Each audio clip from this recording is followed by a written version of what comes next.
Bonjour Patrice. Bonjour Laurent et bonjour à tous. Du football, mais pas que. Il y a des jours comme ça où l'on a un rendez-vous bien déterminé, à une heure précise. On se dit que l'attente va être longue, qu'on va sentir la pression monter. La nuit qui précède, on fait même des cauchemars. Et d'ailleurs, le cauchemar, l'équipe l'a fait et nous le sert à la une ce matin. Non, surtout pas eux, surtout pas l'Uruguay, la Suède et le Nigeria. Bon, alors si vous ne vous intéressez pas au foot, la tension peut retomber un petit peu. Mais les autres, les millions de Français qui se passionnent pour cet événement planétaire et quadriennal qu'est le mondial, eh bien tous savent qu'une partie importante de la conquête du Graal se joue aujourd'hui avec le tirage au sort à l'issue duquel on connaîtra la composition des 8 groupes qui se retrouveront en juin prochain pour la phase finale en Russie. Oui, la Russie. Chez Vlad, imaginez que la France organise cette Coupe du Monde et que le tirage au sort ait lieu à l'Élysée. On trouverait ça un peu bizarre, non ?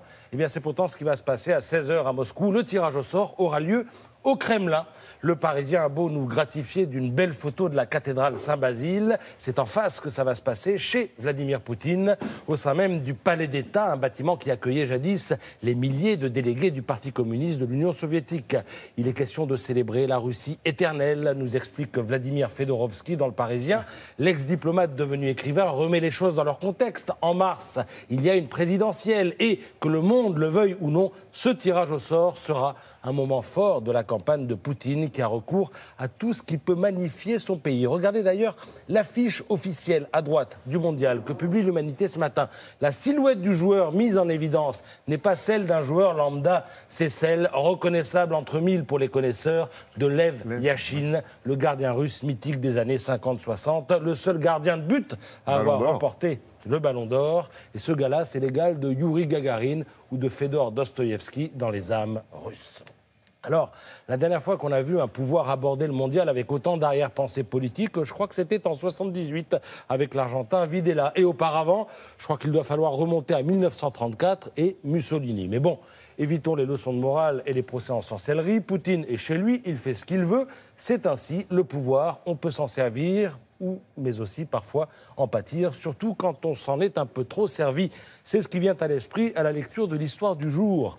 Alors vous savez qu'en ce moment, ça chauffe un peu pour tous les corrompus d'Arabie Saoudite. Et parmi eux, le prince Mehtab Ben Abdallah. Vous lirez dans Libération qu'il était embastillé avec des dizaines d'autres personnalités saoudiennes dans le luxueux Ritz-Carlton de Riyad et qu'il a dû débourser $1 milliard pour être libéré.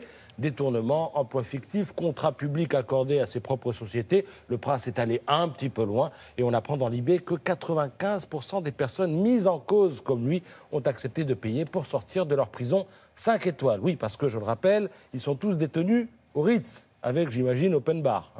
Voilà. Pourquoi pas ? Bon, alors le pouvoir, on peut s'en servir, on peut en pâtir, on peut aussi l'anoblir. Les Échos proposent un dossier sur Emmanuel Faber, rebaptisé le Janus du CAC. Alors, on prend date, parce que Emmanuel Faber est le PDG de Danone. Il nous est présenté dans le journal comme un dirigeant atypique qui refuse d'ignorer la face sombre du capitalisme, tout en étant très business. Alors, si c'est de la com, c'est très très bien fait, et si c'est vrai, on aura l'occasion d'en reparler et de le raconter. Merci Patrice.